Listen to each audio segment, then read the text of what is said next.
So Eric, we're just talking about where people come from. You're not from here, but you've lived in Brookfield and around Vermont for a long time. Why Vermont? It's not easy. Your work, your compositions have played all over the world. You probably have your choice. Why do you live here? Because I love it. I find living in the country really inspires me in a lot of ways. I've always been close to nature. I grew up in rural New York State, and birdsong, being able to look out my door and see deer frolicking in the field across the road, that feeds me. It doesn't mean I end up with birdsong in my music, but it's something that I need personally, and so it's really important, and I just love the ethos of Vermont. There's just something about it that I've decided is home. Well, and clearly, David, this is true for you. You originally from Cleveland, lived in New York, just said to heck with it and moved to Walcott, where you were for 45 years. 45.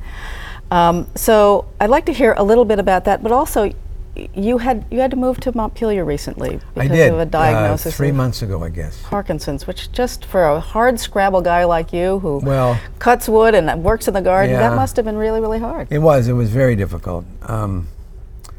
I used to cut all my own wood. We heated with wood, and I gardened, and a big garden, and mowed and so forth. And then recently, not too long ago, I contracted a Parkinson's-like disease. It's not Parkinson's, but it's something like on that spectrum or something, in which I can't walk very well.